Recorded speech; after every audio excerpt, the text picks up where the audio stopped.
Bonjour à tous et bienvenue dans cette nouvelle série. Alors comme toujours, fabrication d'un prototype à base de tracteur articulé Holder type AM2 et montage d'un moteur Peugeot à l'intérieur. Bon, alors si on a bien suivi, j'espère que j'ai été assez clair et que ça vous a plu. Alors je vois qu'il y a... Enfin, je vois pas encore parce que les vidéos ne sont pas passées. J'ai vu que dans mes anciennes vidéos, il y a de plus en plus d'abonnés, donc il y a des gens qui s'intéressent à savoir. Je remercie tout le monde à l'avance déjà. Et donc là, c'était un projet qui me tenait à cœur parce que j'aime bien faire des trucs un peu ordinaires, on va dire. Enfin, faut être courageux, parce que c'est quelque chose de laborieux. Bon, là, ça commence à tarder, ça fait peut-être bientôt 2 ans que je suis là-dessus, des milliers de vidéos que j'ai fait.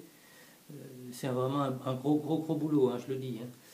Là, je vais essayer de découper ma calandre, la modifier, l'adapter. Et puis, pour l'échappement, la vidange, le mettre en eau, le filtre à gasoil, etc. Oui, le filtre à gasoil. Et puis, bon, d'autres bricoles. Donc, c'est parti pour une nouvelle série. Ce matin, il fait particulièrement froid et je déteste l'hiver. Alors, j'ai fait la découpe hier soir de ça, donc de la calandre. Moi, j'ai pas filmé parce que des films, j'en fais des centaines et des centaines. Alors, comment je m'y suis pris? Moi, c'est tout simple. Moi, je fais des gabarits. Donc, un gabarit comme ça pour celui-là. Le premier, comme c'était plein, j'ai mis du scotch. Quand j'ai fait les autres, j'ai mis des petits serre-joints comme ça, etc. tout le tour, plus du scotch pour le tenir. Et on découpe. Alors moi, je privilégie les gabarits avec une forme intérieure plutôt que la forme extérieure. On peut le faire, mais par exemple là, il y a un angle, parce que j'ai voulu faire des rayons ici et puis pas là. On peut faire le gabarit, ça n'a pas de problème. Donc là, on peut mettre plusieurs vis à tôle par exemple, et on découpe le tour. Mais quand on fait l'extérieur, c'est pas facile d'abord de découper, faut pas croire, ça se fait pas comme ça. Si on a une tôle qui est pas bien lisse ou s'il y a un petit point de soudure ou quelque chose dessus, on vient buter et on est toujours attiré progressivement, c'est pas facile à faire. Alors le problème, c'est quand on va arriver là et tourner ici. Déjà, on prend des lunettes pour on voit moins bien. Et là, donc, si on tire comme ça, si on était trop loin, on découpe la pièce là. Ou si par exemple on n'est pas bien, on se déplace, on s'est pris les pieds dans le fil, ça c'est le coup classique. Donc à tous les coups, on mange la pièce restante. Alors que si on fait l'inverse, et votre découpe, s'il y a un problème, ça peut arriver, ça m'est déjà arrivé, on mange la pièce qui va partir.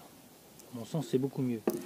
Ici, j'ai fait un H pour rappeler la marque Holder, pour faire quand même honneur aux ingénieurs de la marque. Ensuite, donc là, ça va être comme ça. Pour mettre le feu. Excellent.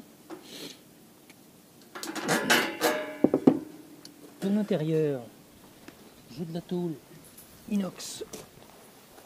On va mettre dans l'autre sens, que je vais découper, que je mettrai à l'intérieur et que je mettrai quelques rivets pop. Alors j'ai pris l'option de mettre des rivets pop plutôt que de la souder. Ça aurait été mieux de la souder, on n'aurait pas vu les rivets pop, mais ça oblige à tout cacher pour peindre. Donc ça c'est niette et puis ça ne peindra pas en dessous. Donc on va mettre une tôle inox pour rappeler un peu, pour mettre un petit peu de chrome sur la partie ici que je vais peindre en rouge. Ça jette un peu. Bon, certes, c'est pas la période idéale pour faire de la peinture, mais j'ai pas le choix. J'ai pris du retard, donc je vais le peindre quand même. Bon, apparemment, tous les trous de refroidissement sont bouchés, donc en théorie, ça devrait pas fuir. J'ai mis une grosse calebasse en dessous, on sait jamais. Puis après, j'aurai une vis ici qui sert à purger. En théorie, c'est un point haut, il faudra le faire, comme un chauffage central. Et puis là, on verse. C'est tout renversé. Pour voir s'il y a des fuites. Voilà.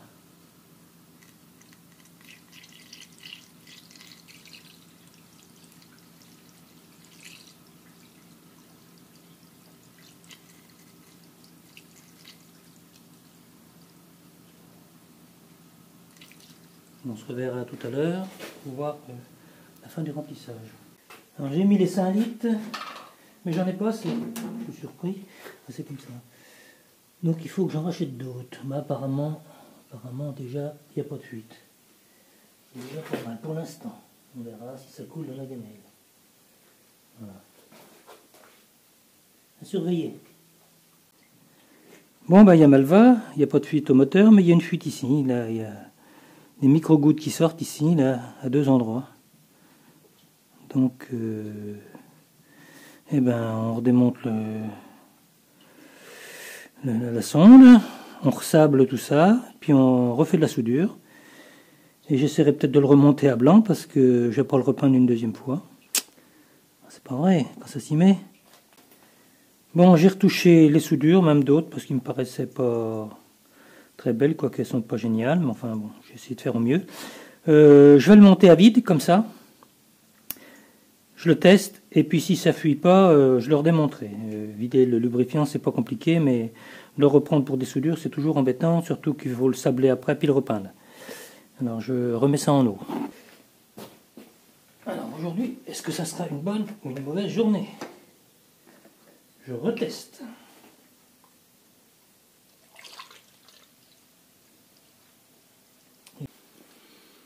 Alors, mon liquide de refroidissement est en test. Donc on va laisser ça comme ça. Et puis, je vais pas le repeindre tout de suite, mon coude. Je vais faire tourner le moteur, parce que en chauffant, on a toujours des dilatations et une petite pression. Donc on peindra quand ça sera fini, parce qu'on va pas faire que ça. Là, je vais refaire un axe. Parce qu'en fait, cet axe-là, il sert pour l'articulation du siège. Et les gens, ils étaient un peu scrupuleux parce qu'ils ont mis un axe de 10, déjà il faut la trouver la vis. Alors que c'est un trou de 13. Donc il devait y avoir un peu de jeu quand même. Donc je vais refaire un axe en inox pour remplacer ça. Alors, je vais faire un axe comme ça. J'ai besoin de 150 mm de partie utile, une petite tête et puis une partie filetée. Donc un diamètre 13, un diamètre 12 que je mettrai une vis, une rondelle. Et puis là, je serai obligé de mettre une rondelle parce que ça fera trop petit. Donc on mettra une rondelle ici en appui. Et j'ai besoin de 35 mm de portée de chaque côté. Ça sert à rien, c'est vidé dans le milieu. Donc on va essayer de faire ça là-dedans. Alors il ne faut pas espérer, je le dis tout de suite, de faire 150 mm dans le vide, comme ça, en faisant un axe bien cylindrique. Ça c'est niette, on n'y arrivera jamais. Qu'est-ce qu'on fait? On a plusieurs possibilités. Donc moi, comme j'ai le milieu que j'en ai pas besoin, on va faire comme ça, parce que sinon c'est pas facile. Il y a 2 solutions. Une solution, c'est ça. Ça m'a servi une seule fois. Ça se monte. Il y a 2 trous taraudés là dans le châssis. Donc on monte ça là-dedans. Toc. Et c'est une lunette à suivre. Donc c'est une lunette, mais qui va suivre comme ça. Alors on met l'axe là-dedans. On vient mettre, donc il faut le rapprocher, tout ça, il n'est pas à sa place. On vient mettre l'axe là-dessus. Tangenter, c'est pas évident, il faut être ultra fin. On règle ensuite comme une lunette normale. Et on viendra usiner toute la matière d'un coup. Là, ça fera beaucoup, donc on fera 2 passes, j'imagine. Parce que de 13 à 16, ça fait trop. Donc en 2 passes. Et ça, on peut tourner un diamètre de 6 sur 400 de long, sauf qu'il va risquer de flotter, mais sans faire de point de centre. La deuxième solution, c'est de faire un montage avec un canon. Donc on peut monter, enfin il faut faire une adaptation, monter un canon lisse là-dessus. Et on usine l'outil juste derrière le canon, comme là. On met l'outil le plus près possible de la lunette. Et puis on emmène toute la matière d'un coup. Ça, c'est une solution. Mais là, on va pas faire ça parce que c'est trop galérien. On peut, hein, mais je vais pas le faire. Hop là. On va diminuer le milieu, là. Et on fera les deux portées comme ça. Alors, l'autre jour, je regardais une vidéo que j'avais passée. J'avais fait un montage excentrique, là. Et mon point de centre, il était abîmé, là. Alors, comme je pouvais pas le prendre, si j'aurais pu faire un montage spécial pour le reprendre. Je l'avais fait un peu à l'arrache à la perceuse. Et en fait, je me suis aperçu après que ma pièce était faussée. Donc, en fait, mon point de centre, il tournait comme une patate. Et j'avais mis un clinquant sur la pointe pour essayer de redresser un peu la situation.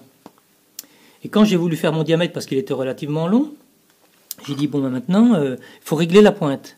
Et j'ai eu un commentaire qui m'a dit, de toute façon, si tu as du cône, c'est parce que tu as mis ton clinquant. C'est faux.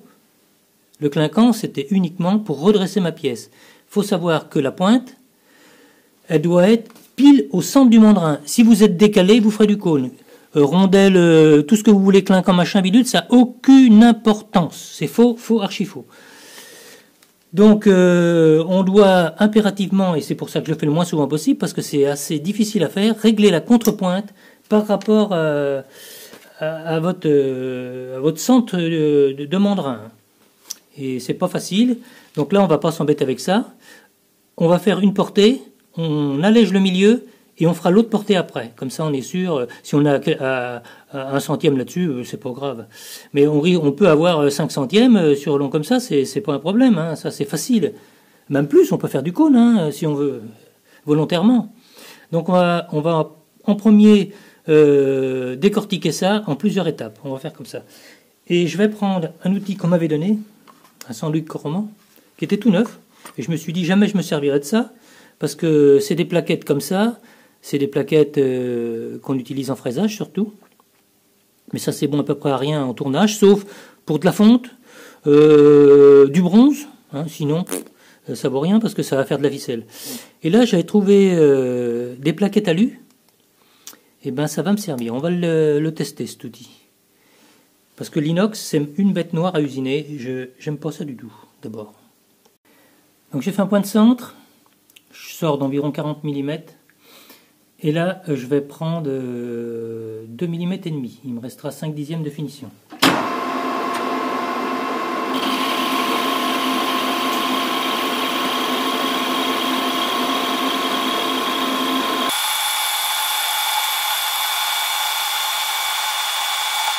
Ça s'usine particulièrement bien. Je suis assez étonné. Ça doit être un inox de décolletage. Ensuite,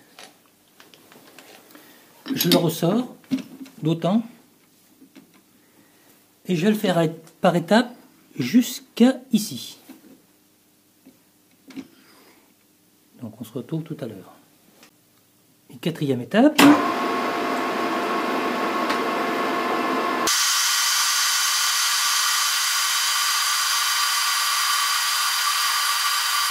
Voilà. Ensuite, je vais faire 2 traits de feutre sur les parties utiles. Montage d'un outil à rayon, c'est toujours beaucoup mieux que de faire un angle vif pour éviter les amorces de rupture. Et là, je vais prendre 5 dixièmes. Voilà,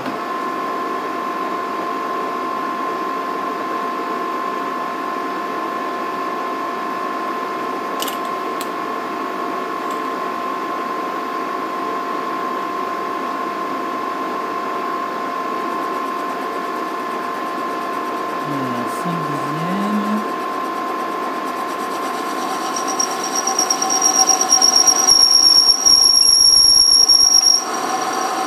Et on met beaucoup d'avance.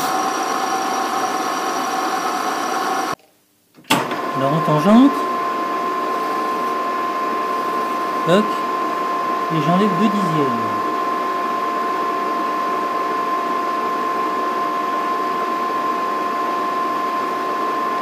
On n'enlève pas toute la matière. Et je vais mesurer et enlever la différence après.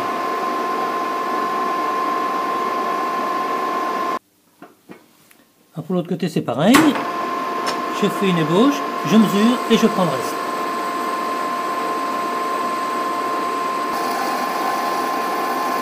Voilà. mon filetage de donc 12 au pas de 1,75. On rentre la pièce pour que ça soit plus facile. Et puis c'est parti pour un filetage, donc 1275.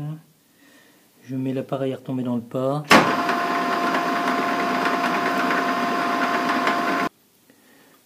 Voilà, j'ai fait mon petit filetage.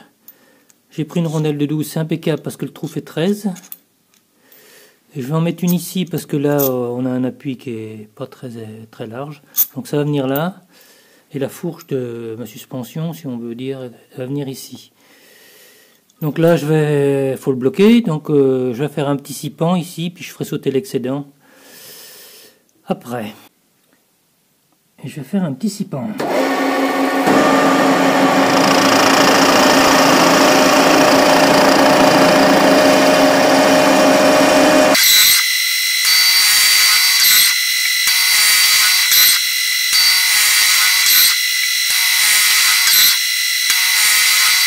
Alors je le tronçonne.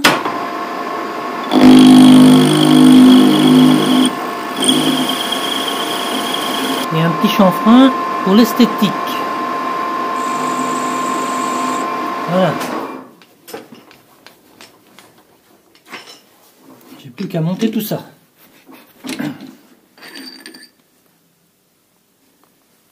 Magnifique. Mon petit axe, il vient se monter dans ce carter là. Mais là j'ai un doute, je ne sais pas si ce carter il se monte dans ce sens là ou dans l'autre. Donc faut que je revisionne une vidéo de démontage pour regarder dans le sens parce que je suis pas sûr que ça soit comme ça. Ça paraît être logique mais c'est pas certain. Après vérification, mon carter se monte bien dans ce sens là. Alors j'ai été obligé par contre de mettre une petite rondelle de compensation derrière parce que la fonderie d'ici est plus épaisse que là. Ok. Ensuite, bon, j'ai monté l'axe, je ne sais pas voir comment faire, j'ai mis de la graisse, ça c'est nickel, j'ai monté le caoutchouc derrière, ça a l'air d'être même plutôt confortable. Par contre, j'ai fait faire un demi-tour à mes leviers là, parce que ça passait pas. Par contre ici, quand ça va être en vitesse rapide, là, ça risque d'être un petit peu gênant avec la vis ici. On verra bien, on verra ce qui se passe. Voilà. Donc là c'est terminé. Je vais mettre une vis ici, là, parce que je ne sais pas où je l'ai mis. Donc j'aurais plus qu'à mettre les barres pour fixer les garde-boue. Et puis peut-être je vais attaquer le filtre à air. Je me souviens plus si j'en ai parlé. Mon caoutchouc ici, il est coupé. Alors s'il y a quelqu'un qui a un tuyau pour pouvoir obtenir un caoutchouc neuf, ça serait super sympa. Merci d'avance. J'ai pris l'option de redémonter, ressouder, ressabler, repeindre et remonter. Tout simplement parce que quand j'aurai mis ma calandre, ça sera pas facile à mettre les tuyaux et puis serrer les colliers, tout ça. Donc j'ai préféré faire ça et j'en ai profité pour le sortir. Alors ça commence à avoir de la gueule. Alors je vais rabattre le capot. Avec le capot, alors j'ai pas pu mettre la calandre parce que j'attends de la peinture. Et là avec le deuxième confinement c'est toujours compliqué.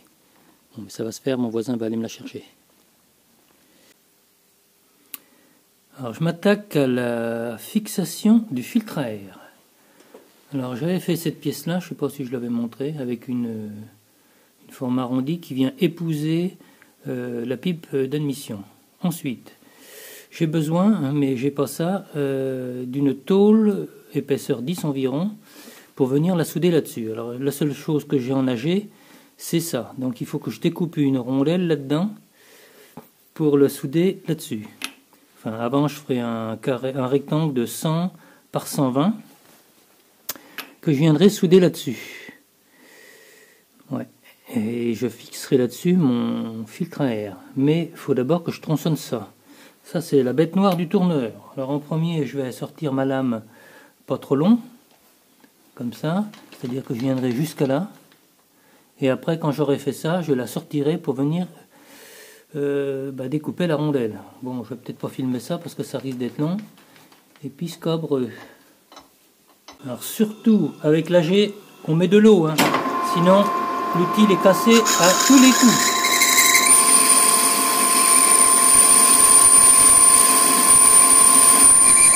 Et on le fait en manuel, comme ça on risque moins de casser les outils.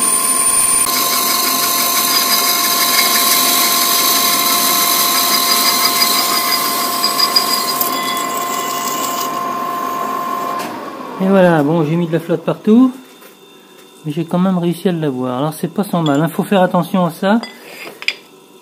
Faut avoir absolument un outil qui dégage bien derrière, hein, sinon à tous les coups l'outil casse dedans. Hein. Ça c'est la bête noire. Hein. Enfin moi je déteste ça toujours. Bon, voilà une chose de faite. Je vais faire mon rectangle là-dessus, faire 100 par 120, et puis on verra nettoyer tout ça et souder ça après. Alors, sur la scie, je coupe grossièrement un rectangle de 120 par 100.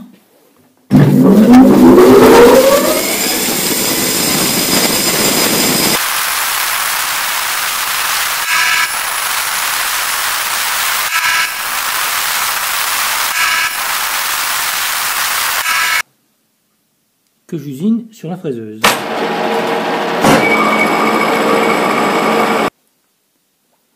Deux anthrax à 76 que je vais finir à la perceuse. Alors le but de la manœuvre, c'est que je veux positionner cette rondelle là-dessus par rapport à la partie rayonnée là, qui va aller là-dessus pour la souder là-dessus.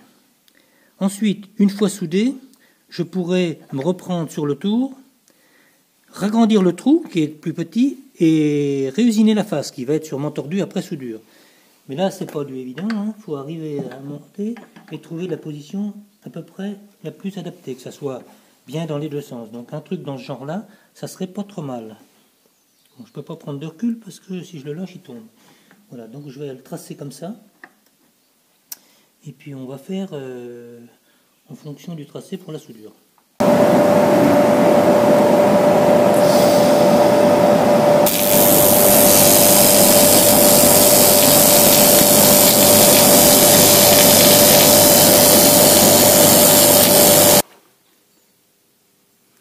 Bon, je viens de souder ça. Bon, je suis pas un champion de soudure, mais je suis assez content.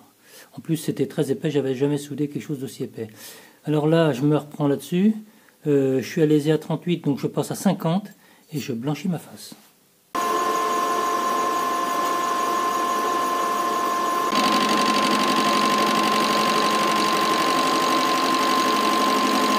Avec un petit chanfrein pour terminer. Voilà. Montage de la pipe d'admission sur la table de la fraiseuse. J'ai tracé diamètre 50 là, un petit coup de pointeau au milieu et je suis venu me centrer à peu près dans le coup de pointeau. Donc en théorie il aurait fallu la remonter pour qu'elle soit plus droite, mais ça n'a aucune importance. Donc je vais découper mon trou de 50 et je vais manger une partie de la cloison pour augmenter un peu mon trou, parce que là je suis inférieur au passage de la pipe d'origine.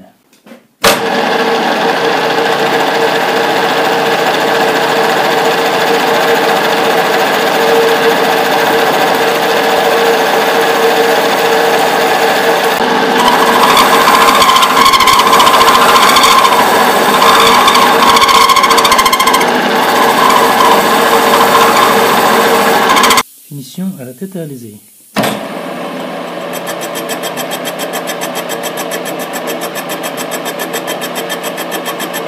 C'est le top. Parfait. Prochaine étape. Je vais laver l'intérieur. Pourquoi? Parce que quand on va souder, ça va dégager de la fumée d'huile. Alors l'huile qui est dedans, c'est l'huile de l'aspiration du moteur qui vient passer dans le conduit et graisser les soupapes. Donc il faut absolument enlever cette graisse qu'il y a dedans, sinon ça va me perturber ma soudure et ça va pas aller. Donc on dégraisse ça comme il faut. Par contre après, il faut le dégazer. Il ne faut pas oublier ça, hein. Très important. Donc pour le dégazer, c'est simple. On le plonge dans de l'eau et donc on fera chasser le gaz qui est à l'intérieur. Sinon, ça risque d'être dangereux, très dangereux.